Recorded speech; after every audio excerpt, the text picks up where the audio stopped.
Hey everybody, it's Durger time. Thank you for joining me once again for another episode of Maple Leaf Pro Wrestling. We are here for Forged in Excellence Night 2. And, I'm looking here at the headlines, and I have to say, one of the things I really like about TEW9, it's really apparent just within some basic simming of this first save that we're doing. And it's just that there's stories going on. There's conflict that is happening all around us that we're not involved with. We have issues in CMLL over booking decisions. We have Bryan Danielson and Tony Khan in AEW clashing over disagreements on how they think the company should be booked. We have Matt Menard and Leo Rush having a fight backstage. And all of this is happening all the time around us.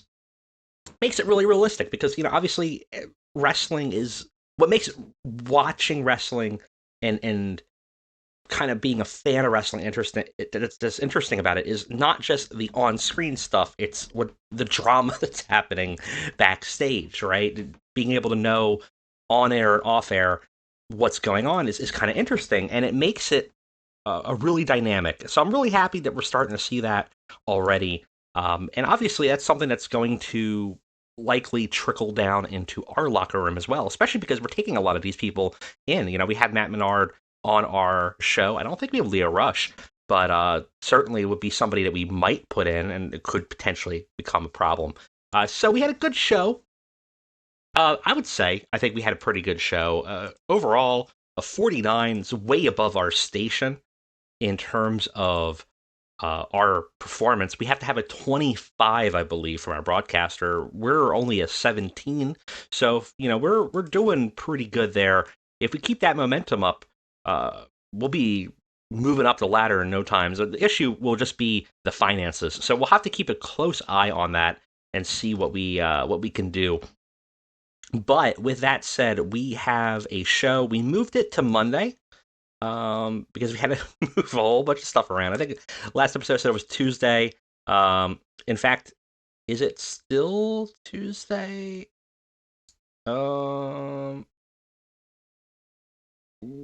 I think we might want to keep it Tuesday if that's the case. The 22nd is Tuesday. So the problem for us is everybody is working everywhere. QT, Rajdeshi, Rocky, all working on Monday. Rocky working CMLL in Tuesday. Ethan working NXT Tuesday. Everybody else working AEW or New Japan. Really no good spot, but I think we're fine with Ethan and Rocky not being here. I would probably have Ethan come out maybe for a promo to support Josh, but we kind of did that already in night one. We kind of alluded to he's there, so it's not that big of a deal to not have him. And Rocky's same, really there more of a road agent and an occasional wrestler for us. Not a big deal. So we don't have to worry about that too much. I think we'll stick with it. So with that said, let's go ahead and just get right to the show. Okay, we are here the night of. We are not giving anybody a night off, even though we probably should. It's just not worth it. Select tonight's venue. Again, I think we're just going to pick the best option, which will end up being a generic one. We're expecting 146 fans, about the same as last time. Broadcaster, still going to be Triller, who does want a 25%. We're only getting 25% revenue from them. That's unfortunate. It's something we'll have to look at because we're not making a lot of money. We're not making a lot of money on ticket sales. We're certainly not making a lot of money on our revenue either from pay-per-views. So something we have to look at. Maybe getting a better deal. How long are we in here for? Don't think it says. Expires on December. So that'll be something we'll have to look at and maybe renegotiating and getting a better cut. We have our booking meeting, which is currently just Scott is the only one involved in our creative. We just get another 10. I don't think it's enough to do anything with. So we got 20 CE. We're going to have to look at who we can add to our creative team in the future, because that will help generate more of our creative energy, which we can obviously use to our benefit to, get new gimmicks, new angles, new finishes, things like that. That could be helpful to us. Locker room incidents. What do we got? Someone showed up asking to hang out backstage. I don't see a problem. You don't seem like you have any negative issues. So if you want to hang out, that's fine. Danhausen hanging out backstage, because I don't think we have him booked for anything. Got into a fight with Josh Alexander. Danhausen currently happy. Josh also very happy. But apparently the two of them got into some type of spiff here and got into, I guess, an argument. That's it. So Danhausen causing a problem backstage. Maybe he was asking for teeth or something. Don't know. We will address the locker room. We obviously did Inspire. We can't do it again. I don't think we want to call out anyone or pull a rib. We could meddle. We don't have a team to bond with. So certainly we could meddle with a relationship. Let's see who we want to do here. Build a relationship here. Athena, Gazelle here might be positive. Really high chance of succeeding due to respective personality. So that's pretty good. Having maybe a friendship or a tutelage, something like that. We won't know if it takes effect. It's obviously a change from the previous game. So we don't know if anything happened. We know who's missing, Ethan and Rocky. Not a big deal. So, with that said, I think we have a show to put on. We got 240 minutes that we can run. Actually, we have up to 300 minutes, or a minimum 180. Our show's meant to be 240, so we're going to try to hit that where possible. And we have a lot to book, so let's go ahead and book it. I will catch you guys on the flip.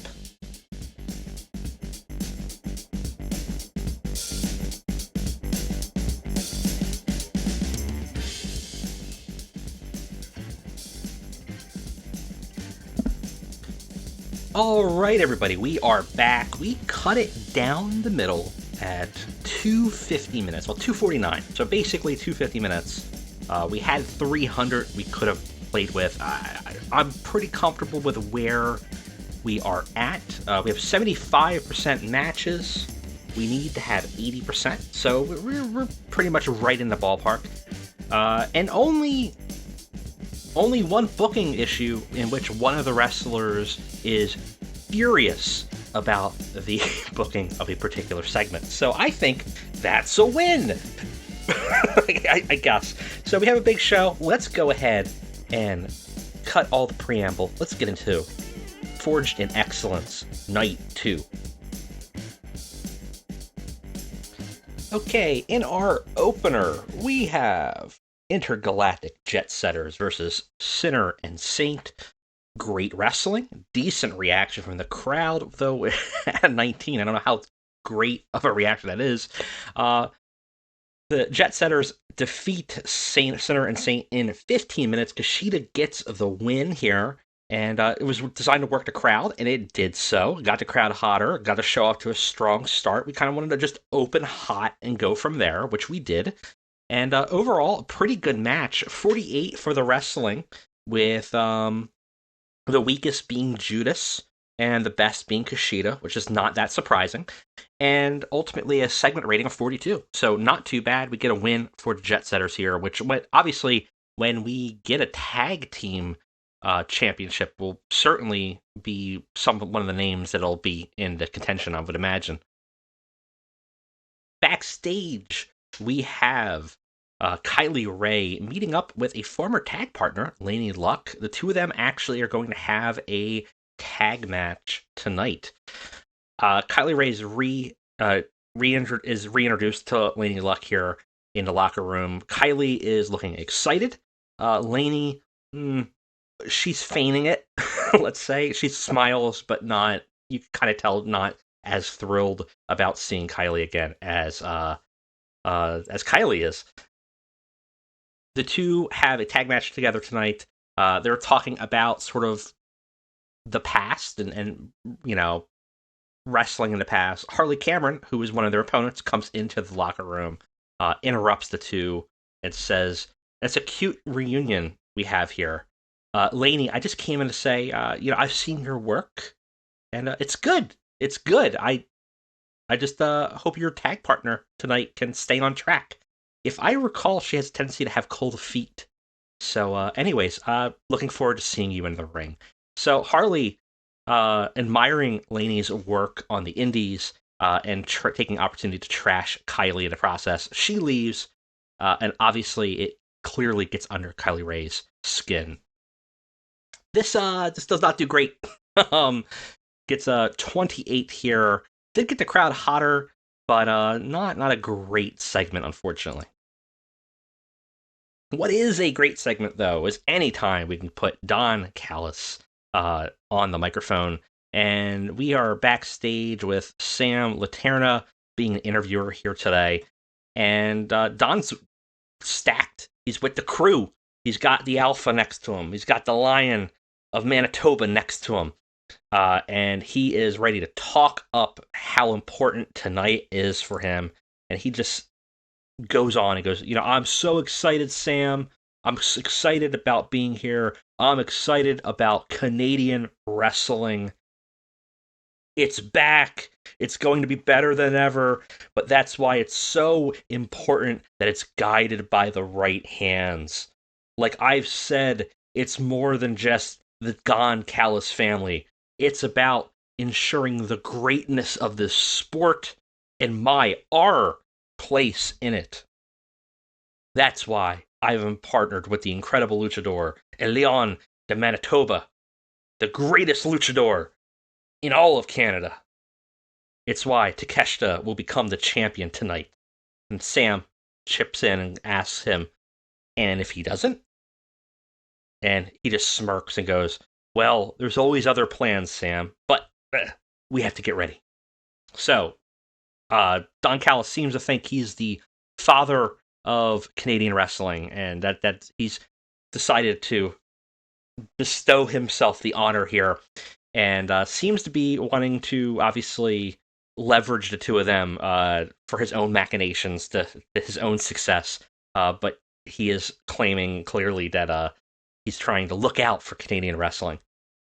This gets a 47. Obviously does very well. Got the crowd even hotter. So the crowd is now white hot at this point by one match and two promos. Very easy crowd, all 147 of them. But we'll take it.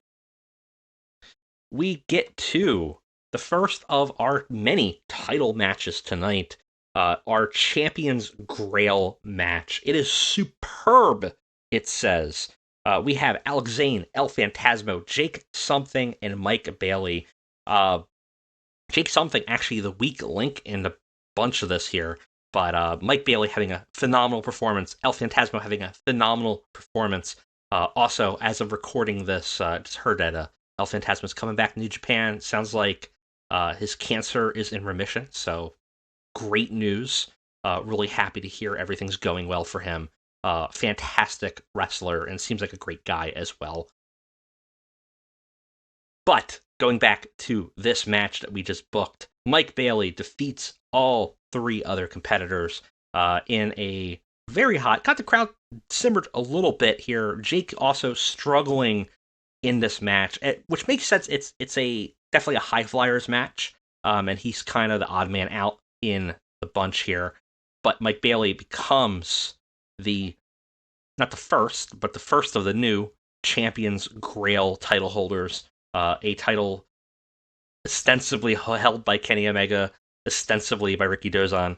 We're not going to talk about the weird legacy here, but Mike Bailey starts the new title reign here. Obviously, he holds up the champion's Grail, celebrates his win. Crowd's not that into it, actually. He's apparently not that great at working the crowd. But they will understand how great Mike Bailey is all around. And this is the start of great things for him. And I screwed this up and put the wrong Mike in here. So apparently Mike Bailey comes in. It's supposed to be Mike Rollins. Too many mics in the locker room. One must go. Sorry, Mike Bailey. Guess we're going to have to let you go. But Stu Grayson meets up with Mike Rollins, who he has a triple threat match with tonight. Mike Bailey apparently is cosplaying as Psycho Mike, just has his eyes bugged out while talking to Stu Grayson.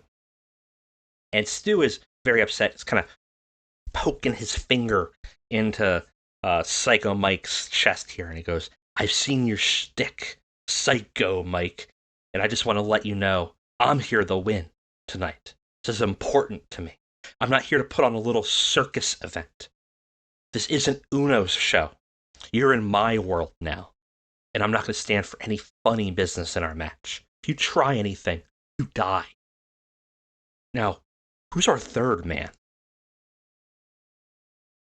And of course, with all perfect comedic timing, Danhausen shows up in the locker room, making his presence known that he is in MLP. Also, he is the third man in their title bout. Grayson sees this, sees Mike Rollins, looks at Danhausen, looks back to Mike Rollins, looks back to Danhausen, just walks away angrily, shouting, "No funny business." Unfortunately, it's very clear funny business will be had. Danhausen looks to Psycho Mike, who has not said a word since being there. Danhausen just goes, "What's his problem?" To which a silent Psycho Mike just shrugs. We get a debut for Danhausen. It gets a great rating because his gimmick is Danhausen. If Danhausen cannot perform the Danhausen gimmick, we have a problem. But he manages to do it okay. This gets a 44. Very good segment despite not having the right person in the segment, but we will just ignore that for now. We have, I should say it's not that bad considering where we are, but it's not a great match. Lady Luck and Kylie Ray versus Taylor Rising and Harley Cameron. It's decent. It does say it's decent, and I agree. We have a very hot crowd still. The crowd's at a 20. The wrestling match itself at a 32. Gets us a 31, so, not too bad. Kylie Ray has a 41, Lady Luck has a 29, Harley has a 27, and Taylor has a 29. We gained some heat with a new story. It dragged in the middle. It lacked some flow here, and Lady Luck seemed off her game, as did Harley Cameron. In the match, we have Harley Cameron winning after submitting Kylie Ray after blatantly cheating. Kylie carried the match in terms of the performance. Afterwards, a very upset Lady Luck is just bubbling up a lot of pent-up aggression and anger. Kylie goes to comfort her. The two hug. Lainey's eyes turn vicious to the hard cam, and she throws Ray to the ground, starts beating her mercilessly as the crowd boos. She ends up walking away, leaving medical to attend to Kylie, who is able to get up and limp away with the help of the medical staff. We lose some heat for the story, but obviously we're going to have the tag team, former tag partners feud here.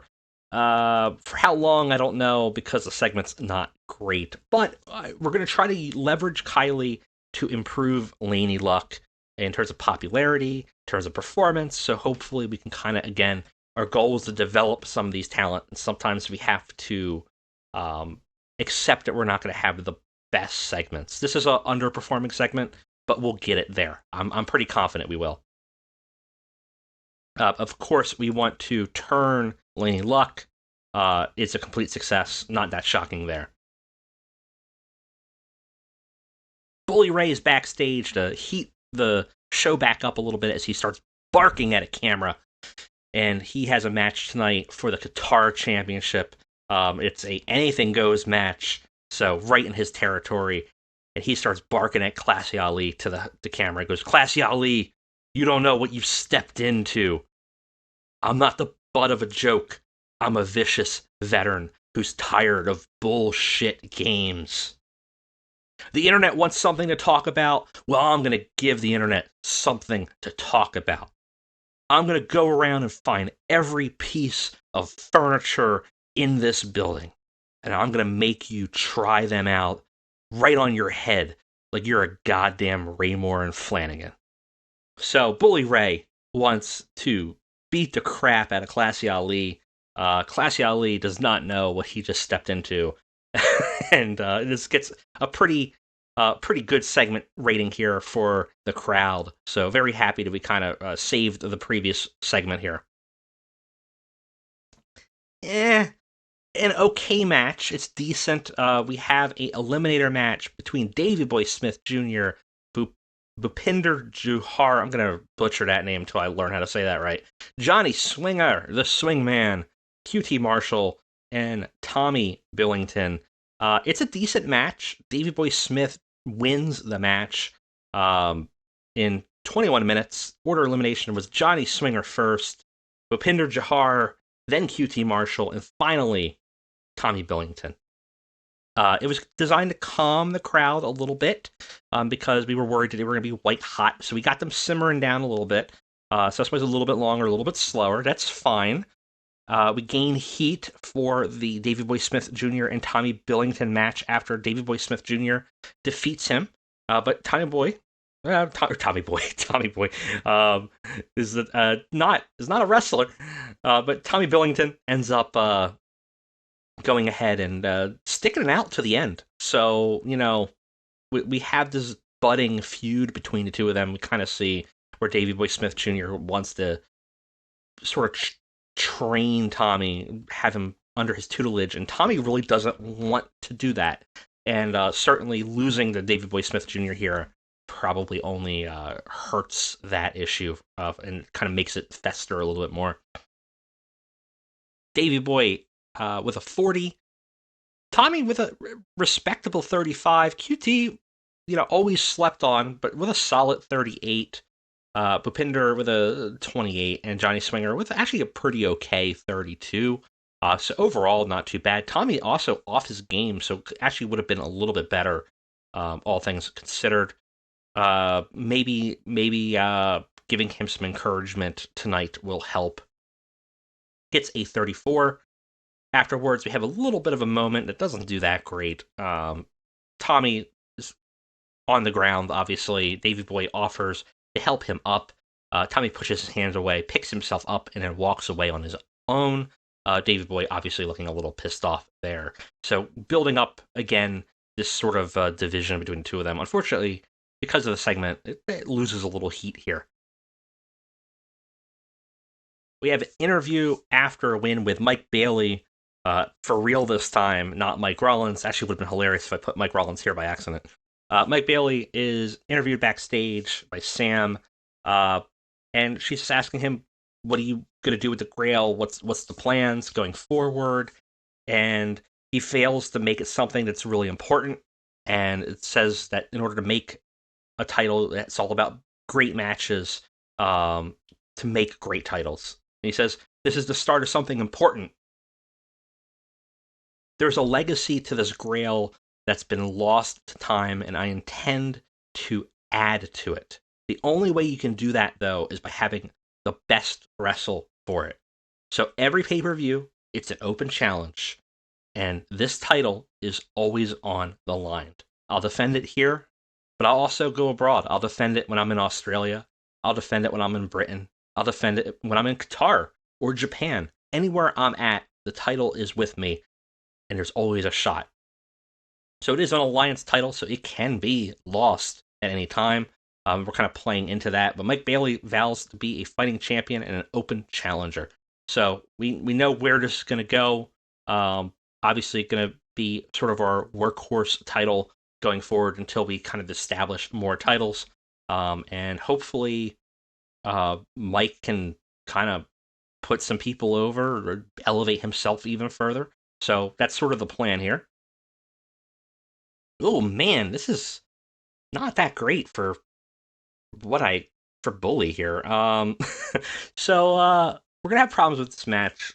Classy Ali, titles on the line, a Qatar QPW Championship versus Bully Ray. Um, yeah, it's a decent match, I guess. Classy Ali defeats Bully Ray in 14 minutes by submission after blatantly cheating. The match was designed to be chaotic and full of action. Makes defense number 5 of his Qatar title. And Classy's at a 30, Bully's at a 38.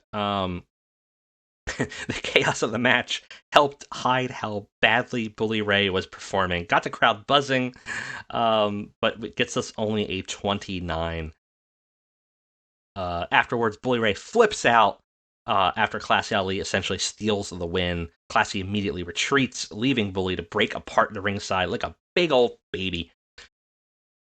This also doesn't do that great. It's only 33. Also, Bully Ray is furious about having to lose to Classy Ali.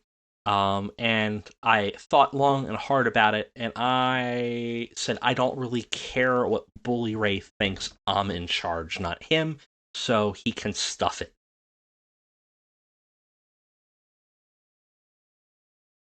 We have the no jokes allowed match. Stu Grayson versus Mike Rollins versus Danhausen. It's a good match, actually. Crowd is simmering down. This is a comedy match. We're kind of building up towards to try to not have them burn out before the main event. Danhausen defeats Stu Grayson and Mike Rollins in 12 minutes. Danhausen pins Stu Grayson after a good Nighthausen. He carried the match in terms of performance of the 58. Stu with a 38, Mike with a 34. Wrestling rating was a 43. Segment overall was a 30 because the crowd was down a little bit. Went on a little too long for a comedy bout, which I didn't think a 12-minute comedy match would have been too long, but we'll know for the future. And Stu obviously going to be very upset about this loss here. And like we said, Stu flips out, storms off. Danhausen and Mike Rollins left in the ring, confused by how angry Stu is. But we have a little bit of a comedy segment. Danhausen gets to kind of do a little crowd work and boosts it up, and does pretty well. I don't know if this is going to be a story, to be honest. So this is kind of playing it out to see. I think maybe we do a short story with Stu and Danhausen. If you guys want to see a Stu Grayson Danhausen storyline, let me know.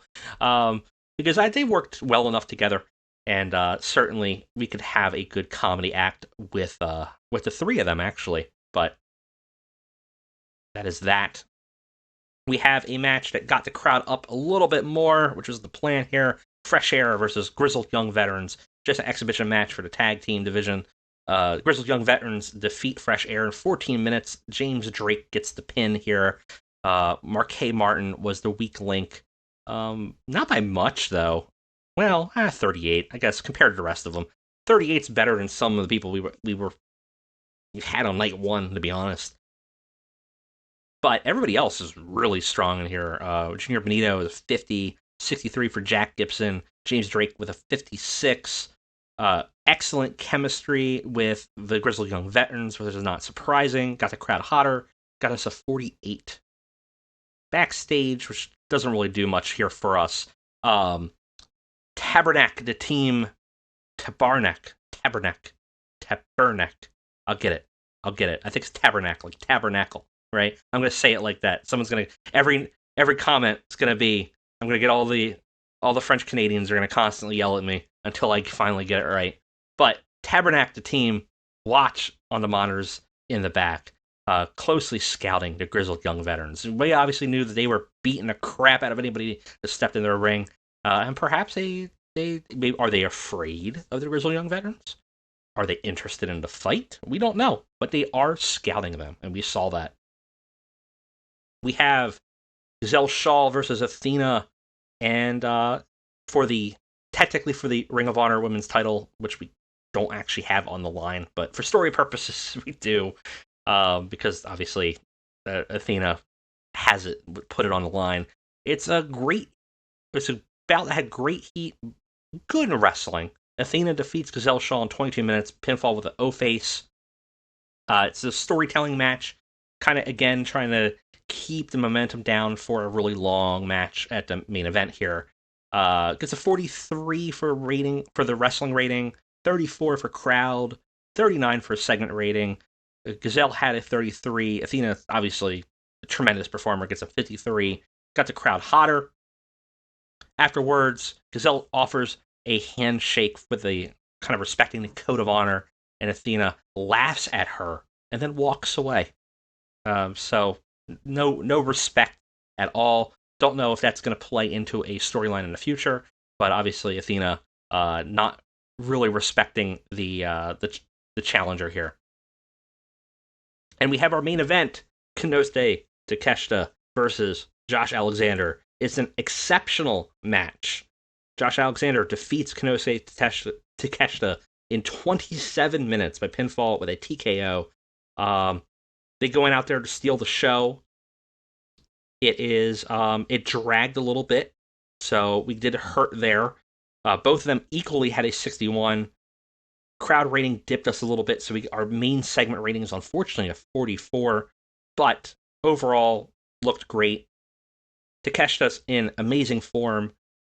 Ultimately, though, Josh gets the win, becomes our first World Heavyweight Champion after completing the tournament and winning the title. So, great finale match. Afterwards, Josh, battered after a brutal match, celebrates his win. He leans down to grab a microphone to address the crowd. As he gets up, the crowd's not reacting the way he expected. Confused, he turns around and finds Lance Archer behind him in the ring. Archer catches him by surprise, choke slams him down in the mat, and that is enough to put him down. He's been beaten so bad in that long main event that huge choke slam knocks the wind out of him. He's on the ground. Lance turns to the entranceway, waving to somebody. Lance gets a great rating for his American Psycho gimmick. We gain heat. We got a great rating here. We see Leon de Manitoba running down the entranceway, contract in hand. He hands it off to the ref, and the announcer makes the announcement. Ladies and gentlemen, Leon de Manitoba has chosen to cash in his contract tonight. The bell rings. The Lion springboards off the ropes into a moonsault before Josh could even react. He drives Josh's head down into the mat hard. He gets back up. He gets to the corner and starts to motion Josh to rise. He has him in his sights. As Josh staggers up, disoriented, doesn't even know what's really happening at this point, he is quickly brought down again after his face is smashed with a hard, rolling elbow. He crashes down hard on the mat. Leon covers. 1, 2, 3. The bell is rung. The crowd is stunned as the masked luchador raises up the belt. He looks around. Don Callis is already leaving the announce table, entering the ring. He's celebrating with him. Leon de Manitoba begins to lift the luchador mask off his face to reveal who he is. Who is our new MLP Heavyweight Champion? He lifts off the mask, unveiling his identity. Our new champion in MLP, the new partner of Don Callis, is Chris Jericho. And that is where we leave Forged in Excellence. With a huge rating here, by the way. Gets a 48 for the show, which is very good for us, increasing our popularity in 31 regions. Great show overall, I think, personally. Can't really complain about it too much. Let's go ahead and address the locker room. I think, who did we say? Who was off? I don't even remember now. was Thomas. Thomas being give some encouragement. Bully Ray. We'll tell them that they're awesome. All right. Just make them a little happy. No injuries. Financials bad, but we knew that. Popularity recap, big boost everywhere. Real big boost in America. Not as big of a boost in Canada, where we kind of needed to be. Alberta, a little bit of a boost. A little bit of boost in Mexico. And again, not really useful to us. So that's going to be a problem for us. We're going to have to look at our broadcasting as we get into December here and really take an eye on what we can do. We also need to see what our actual sponsorship sales are, to see how much money we're recouping, to see how many shows we can run a month. Are we just going to run one, or are we going to run multiple ones? That kind of thing. All right, let's go ahead and look at the news real quick. Report show was awesome. Small company has outshone some of the bigger companies' recent efforts. Great to hear. Obviously, we have Evil Uno and Matt Menard, who in our original save we had already loaded, but I forgot to add them back in. So we're going to bring them into the fold. 3,000 viewers, not horrible for nothing, Okay, warning, our pay-per-view buy rate in at least one region was reduced because MLP has run so many pay-per-views events in the last month that the fans have become jaded by 2 shows. Okay, so we're probably only going to do 1 show a month maximum. We will have to see. We'll have to see what we can do here with it. Bully Ray upset can pound sand for all I care. Our inner circle, we will have to look at who fits this. Certainly going to have to go through and look. Not everybody is a good fit for the role. Mike Bailey, not a locker room leader. Chris Jericho probably is. Chris Jericho also probably a good stooge. Yes. So something we'll have to look at in terms of who do we want in there, in our creative, or not creative, in our booking team, also looking at who we can potentially add. Bully Ray would probably not be a bad pick. Booking skill 48. Chris Jericho really strong on this. Don Callis really strong on this. Ethan Page really strong on this, but probably not going to be around long enough. QT, Rocky, all good picks as well. So we may add some of them into the mix. I was kind of waiting to see who wanted it and who would ask.